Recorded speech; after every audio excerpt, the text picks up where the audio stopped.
Bienvenue sur Récits prophétiques, la chaîne dédiée aux histoires inspirantes tirées de la sagesse divine et des leçons de vie. Aujourd'hui, plongez dans une saga captivante, le chat enchanté et la bénédiction céleste. Suivez Amina, une orpheline au cœur pur dans un village niché au pied des montagnes verdoyantes. Face à la pauvreté et à la cupidité d'un propriétaire impitoyable, sa générosité envers les créatures d'Allah déclenche une série d'événements miraculeux. Des secrets enfouis, des épreuves de foi et des récompenses inattendues vous attendent. Préparez-vous à une aventure qui touchera votre âme et renforcera votre iman. Si cette intro vous intrigue, abonnez-vous à Récits prophétiques et likez pour plus d'histoires édifiantes. Chapitre 1. Le cœur pur d'Amina. Dans un petit village niché au creux des collines verdoyantes, vivait Amina, une orpheline au cœur aussi pur que l'eau d'une source montagneuse. Âgée d'à peine 20 ans, elle avait perdu ses parents dans un accident tragique lors d'une inondation qui avait ravagé la région. Tout ce qui lui restait était une modeste cabane en bois et une vache nommée Nour, son unique compagne et source de subsistance. Chaque matin, Amina trayait Nour avec tendresse, versant le lait frais dans un grand pot en terre cuite qu'elle portait sur sa tête jusqu'au marché du village. Amina était connue pour sa simplicité et son honnêteté. Son lait était le plus pur, sans une goutte d'eau ajoutée, et les villageois l'achetaient avec confiance. Pourtant, la vie n'était pas facile. Avec l'argent gagné, elle achetait du foin pour Nour, payait le loyer du pâturage à un propriétaire avare nommé Karim et se contentait d'un pain sec pour elle-même. Karim, un homme au cœur de pierre, malgré son nom qui évoquait la générosité, ne montrait aucune pitié. Il augmentait sans cesse les loyers, profitant de la vulnérabilité d'Amina. « Pauvre fille, pense-t-il, elle est une proie facile pour remplir mes poches. » Malgré sa pauvreté, Amina gardait une habitude sacrée, la charité envers les plus faibles. Elle croyait fermement que la miséricorde d'Allah récompensait ceux qui aidaient ses créatures. Chaque soir, après avoir vendu son lait, elle versait les restes dans un petit bol et le déposait dans une ruelle derrière le marché. Là, une troupe de chats errants, maigres et affamés, venait s'abreuver. Voir ces animaux se régaler lui apportait une joie immense, comme si elle partageait la bénédiction divine. Même dans la misère, le partage illumine l'âme, se disait-elle. Un jour, alors que les nuages sombres s'amoncelaient, annonçant une tempête, Karim frappa à la porte d'Amina. « Écoute bien, Amina, à partir de demain, le loyer du pâturage double. Si tu ne paies pas d'ici la fin de la semaine, je saisirai ta vache et te chasserai de cette cabane. » Ces mots résonnèrent comme un tonnerre dans le cœur d'Amina. Comment rassembler une telle somme? Déjà, elle peinait à payer l'ancien tarif. Les larmes aux yeux, elle s'agenouilla en prière, implorant Allah pour un miracle. Le lendemain matin, au marché, Amina s'installa avec son pot de lait, le visage pâle et l'esprit tourmenté. Soudain, un chat noir apparut, différent des autres. Son pelage luisait comme de la soie sous le soleil, ses yeux verts brillaient comme des émeraudes, et sa démarche était royale, presque mystique. Il s'approcha, fixant Amina d'un regard profond, comme s'il lisait dans son âme. Malgré sa précarité, Amina ne put résister. « Si je montre de la compassion, Allah m'en montrera », murmura-t-elle. Elle versa un peu de lait dans un bol pour le chat.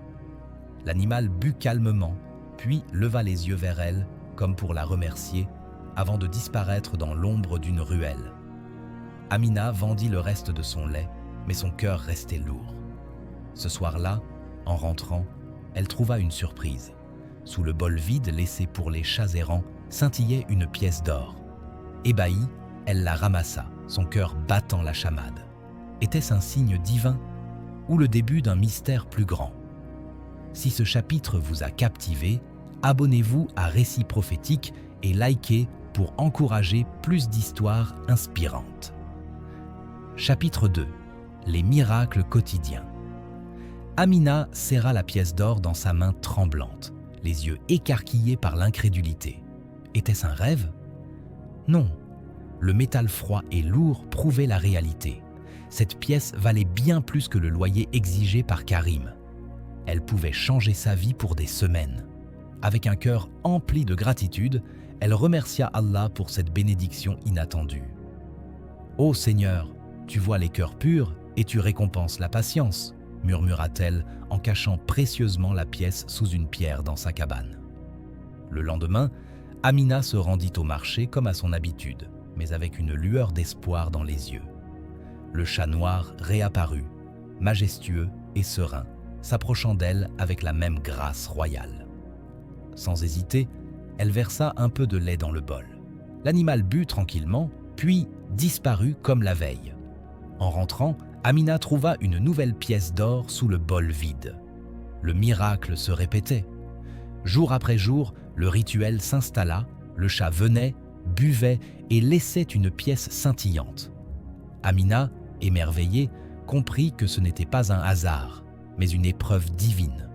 Avec cet argent miraculeux, sa vie transforma. Elle paya Karim en avance, lui tendant une pièce d'or qui le laissa bouche bée. « D'où vient cela, Amina? As-tu trouvé un trésor ?» demanda-t-il, les yeux brillants de cupidité. Elle répondit calmement. « C'est la risque d'Allah pour ceux qui partagent avec les faibles. » Karim partit, perplexe, mais une graine de jalousie germa en lui. Comment cette orpheline misérable pouvait-elle soudain prospérer? Amina, fidèle à ses principes, n'oublia pas la charité. Elle répara sa cabane, acheta de meilleurs vêtements et du fourrage de qualité pour Nour, qui devint plus robuste et productive. Mais surtout, elle augmenta ses dons. Elle distribuait du lait gratuit aux veuves du village, aidait les orphelins avec des repas et continuait à nourrir les chats errants. Les villageois commencèrent à l'appeler Amina la généreuse, louant sa transformation comme un signe de baraka divine. « Allah élève ceux qui élèvent les autres », disait-il. Pourtant, l'ombre de la cupidité planait. Karim, obsédé par la richesse soudaine d'Amina, l'espionna discrètement. Une nuit, tapi derrière un buisson, il vit le chat noir arriver à l'aube, boire le lait et laisser une pièce d'or. Ses yeux s'illuminèrent de convoitise. Ce chat est magique. Il produit de l'or. Pourquoi une pauvresse comme elle en profiterait?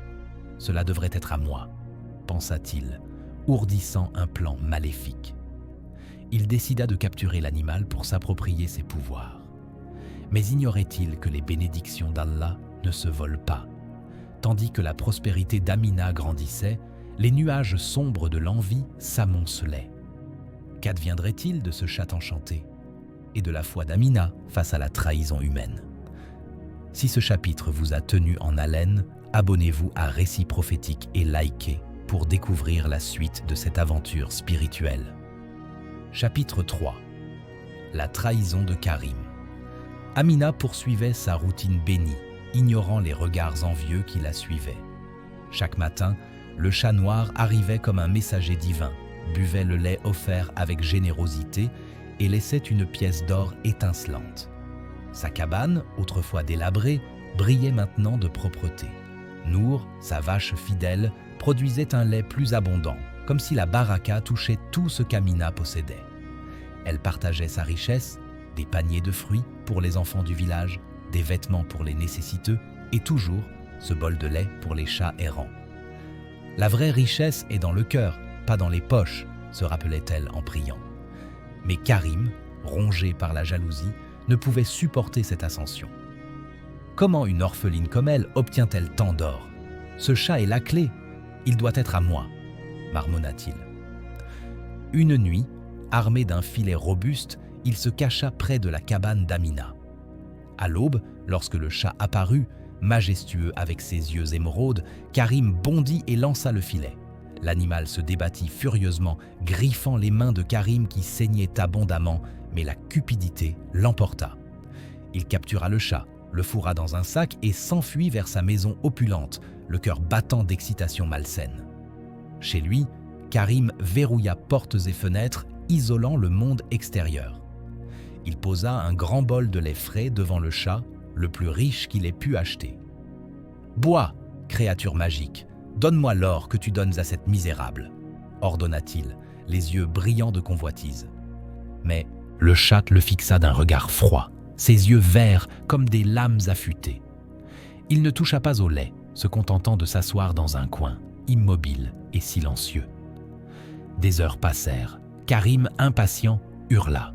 « Bois, ou je te forcerai !» Rien n'y fit. Le chat restait stoïque, comme s'il jugeait l'âme noire de son ravisseur. 3 jours s'écoulèrent ainsi. Karim, fou de rage, refusa de nourrir ou d'abreuver le chat autrement. « Tu mourras de faim, ou tu me donneras l'or !» menaça-t-il. De son côté, Amina s'inquiétait. Le chat ne venait plus. Son cœur se serra.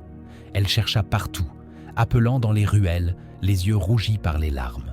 « Où es-tu, mon ami divin ? Ai-je fait quelque chose de mal ?»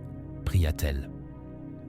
Les chats errants du village, qu'elle avait tant aidés, se rassemblèrent autour d'elle, comme guidés par une force invisible. Un vieux chat borgne miaula et la guida à travers les sentiers, suivi d'une procession féline jusqu'à la maison de Karim. Dehors, Amina entendit des cris de frustration et des bruits de casse. À l'intérieur, Karim, exaspéré, brandit un bâton. « Donne-moi l'or maintenant !» Le chat, pour la première fois, s'approcha du bol de lait aigri et but une gorgée. Au lieu d'or, il cracha un morceau de charbon noir. Karim, furieux, leva le bâton, mais le chat but à nouveau et une vague d'ombre envahit la pièce. Les meubles se transformèrent en cendres, les tapis en poussière noire et les coffres d'or de Karim devinrent des pierres sombres et inertes. La maison, symbole de sa cupidité, s'effritait sous une malédiction palpable. Amina, alertée par les miaulements, força la porte. Elle trouva le chaos. Karim, hagard au milieu des ruines, et le chat qui sauta dans ses bras, ronronnant de soulagement. Karim s'effondra, réalisant sa perte. « Qu'ai-je fait ?» murmura-t-il, les larmes coulant sur son visage noirci. Si ce chapitre vous a ému, abonnez-vous à Récits prophétiques et likez pour plonger plus profondément dans cette histoire de foi et de justice divine. Chapitre 4. La révélation divine. Amina serra le chat noir contre sa poitrine, sentant son ronronnement apaisant vibrer comme une prière murmurée. Autour d'eux, la maison de Karim n'était plus qu'un amas de cendres et de débris, un témoignage muet de la fureur divine contre la cupidité. Karim, à genoux, au milieu du chaos, leva des yeux emplis de regret vers Amina. « Pardonne-moi, » balbutia-t-il, la voix brisée. « J'ai été aveuglé par l'avidité. Ce chat, il n'était pas pour moi. » Amina, le cœur compatissant malgré la trahison, posa une main sur son épaule. « Allah est miséricordieux, Karim. Repens-toi, et peut-être trouveras-tu la paix. » Sans un mot de plus, elle quitta les lieux, le chat lové sur son épaule, suivi par la procession de chats errants qui semblaient veiller sur elle comme des gardiens invisibles. De retour dans sa cabane, Amina déposa délicatement le chat sur le sol et prépara un bol de lait frais, trait de Nour, avec amour. L'animal but lentement, ses yeux émeraudes fixés sur elle. Mais cette fois, au lieu de laisser une pièce d'or, il se redressa et une lueur surnaturelle enveloppa son pelage. Amina recula, stupéfaite, tandis que le chat ouvrait la bouche et parla d'une voix douce, mélodieuse, comme un écho du paradis. « Ne crains rien, Amina la généreuse. Je ne suis pas un simple félin, mais un envoyé d'Allah, un gardien chargé de tester les cœurs des mortels. J'ai vu en toi une pureté rare, ta compassion pour les faibles, ta foi inébranlable malgré les épreuves. Tu as partagé ton risque sans hésiter, et pour cela, tu mérites une récompense éternelle. » Les larmes coulaient sur les joues d'Amina. « Ô messager divin, je n'ai fait que ce que mon cœur dictait. Mais dis-moi, pourquoi m'as-tu choisi ?» Le chat inclina la tête, ses yeux brillants comme des étoiles. Dans ce village, les cœurs sont souvent noircis par l'envie et l'égoïsme. Karim en est la preuve, son avidité l'a conduit à la ruine. Mais toi, tu as illuminé les ténèbres par ta charité. Les pièces d'or n'étaient pas de moi, mais le reflet de ta propre baraka, amplifié par la volonté d'Allah. Mon rôle est accompli, mais avant de partir, je t'offre un don qui perdurera. » D'un bond gracieux, le chat sauta vers l'étable où Nour paissait paisiblement. Une aura verte, comme une émeraude vivante, enveloppa l'animal. Nour mugit doucement, et soudain, son lait se mit à couler. Non plus blanc, mais doré, scintillant sous la lumière du soleil couchant. Amina s'approcha, émerveillée, et goûta une goutte. Elle était sucrée, nourrissante, imprégnée d'une énergie divine. Désormais, Nour produira un lait béni, source infinie de prospérité et de guérison pour ceux qui le méritent, déclara le chat. Partage-le avec sagesse, et ta vie sera un témoignage de la miséricorde d'Allah. Alors que le chat commençait à s'estomper, comme un rêve qui s'efface à l'aube, Amina implora « Attends, reviendras-tu » Une dernière parole flotta dans l'air. La foi n'a pas besoin de miracles visibles. Souviens-toi, la vraie richesse est dans l'âme. Puis, il disparut, laissant Amina seule avec son miracle vivant. Le village entier apprit bientôt la nouvelle et les curieux affluaient. Mais Amina gardait son secret, utilisant ce don pour aider les opprimés. Pourtant, une ombre persistait. Karim, ruiné, ourdissait-il une vengeance? Ou la leçon avait-elle transformé son cœur? Si ce chapitre vous a transporté dans un monde de miracles et de foi, abonnez-vous à Récits prophétiques et likez pour ne pas manquer la fin épique de cette saga. Chapitre 5. L'héritage de la Baraka Amina contemplait l'étable où Nour, sa vache fidèle, produisait désormais un lait doré, scintillant comme des rayons de soleil liquides. Ce nectar béni n'était pas seulement abondant, il guérissait les malades, nourrissait les affamés et apportait une prospérité infinie à ceux qui le partageaient avec pureté. Les nouvelles se répandirent comme une brise bienveillante à travers le village. Les villageois affluaient chez Amina non pour mendier, mais pour témoigner de ce miracle. « C'est la récompense d'Allah pour ta générosité », disait-il, émerveillé. Amina, humble comme toujours, distribuait le lait gratuitement aux nécessiteux, transformant son modeste foyer en un sanctuaire de charité. Les orphelins riaient à nouveau, les veuves retrouvaient espoir. Et même les chats errants, autrefois faméliques, ronronnaient de contentement autour d'elle. Pourtant, au milieu de cette joie, l'ombre de Karim persistait. Ruiné et brisé, il errait dans les ruelles, son opulente maison réduite en cendres symboliques de son avidité. Les villageois l'évitaient, murmurant sur sa chute. Une nuit, tourmenté par des cauchemars où des yeux émeraudes le jugeaient, Karim se rendit chez Amina. À genoux devant sa porte, il pleura. « J'ai volé ce qui n'était pas à moi. Mon cœur était noir comme le charbon que j'ai récolté. Peux-tu me pardonner ?» Amina, guidée par sa compassion infinie, l'invita à entrer. « Le pardon vient d'Allah, Karim. Mais commence par te repentir et aider les autres. » Elle lui offrit un bol de lait doré. En le buvant, Karim sentit une chaleur purifiante envahir son âme. Ses blessures intérieures cicatrisèrent, il jura de changer.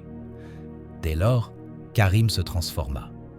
Il céda ses terres aux pauvres, travailla aux côtés d'Amina pour distribuer le lait béni et devint un pilier de la communauté. Les villageois, surpris, l'appelèrent Karim le repenti, prouvant que même les cœurs les plus durs pouvaient fondre sous la miséricorde divine. Amina, quant à elle, vit sa vie s'épanouir. Elle épousa un homme pieux du village, fonda une famille et érigea une petite mosquée où l'on enseignait les vertus de la charité. Le lait de Nour ne tarit jamais, devenant une légende transmise de génération en génération, rappelant que la vraie richesse naît de la foi et du partage. Mais un jour, lors d'une prière au crépuscule, Amina sentit une présence familière. Un miaulement doux résonna et dans l'ombre, des yeux verts scintillèrent une dernière fois. Ton héritage perdure, sembla murmurer le vent. Amina sourit, sachant que les miracles d'Allah n'avaient pas de fin pour les âmes pures. Le village, autrefois divisé par l'envie, devint un havre de paix, où la baraka coulait comme un fleuve éternel. Si ce chapitre vous a tenu en haleine, abonnez-vous à Récits prophétiques et likez pour encourager plus d'histoires inspirantes. Conclusion. Ainsi s'achève l'aventure d'Amina, l'orpheline au cœur pur, dont la générosité a invoqué des miracles divins. Le chat enchanté, messager d'Allah, a révélé les vraies richesses, non pas l'or matériel, mais la baraka née de la compassion et de la foi inébranlable. Karim, autrefois Cupide, a appris dans les cendres de sa ruine que l'avidité consume l'âme, tandis qu'Amina a transformé son village en un havre de paix, où le lait doré de Nour symbolise l'abondance éternelle pour les justes. Cette saga nous rappelle que les épreuves forgent les âmes pures et que la miséricorde divine récompense toujours ceux qui partagent sans compter. Leçon à tirer. De cette histoire émane une leçon profonde. La vraie prospérité réside dans la générosité et la confiance en Allah. Amina nous enseigne que, même dans la pauvreté, aider les faibles attire les bénédictions célestes, tandis que la cupidité, comme celle de Karim, mène à la destruction. La foi n'exige pas de miracles visibles, elle fleurit dans les actes quotidiens de charité. Souvenons-nous, donne, et Allah te donnera. Que cet récit inspire nos vies à cultiver la compassion, à rejeter l'envie et à embrasser la patience. En appliquant ces vertus, nous invitons la baraka dans nos cœurs et nos communautés, prouvant que la récompense divine surpasse toute richesse terrestre.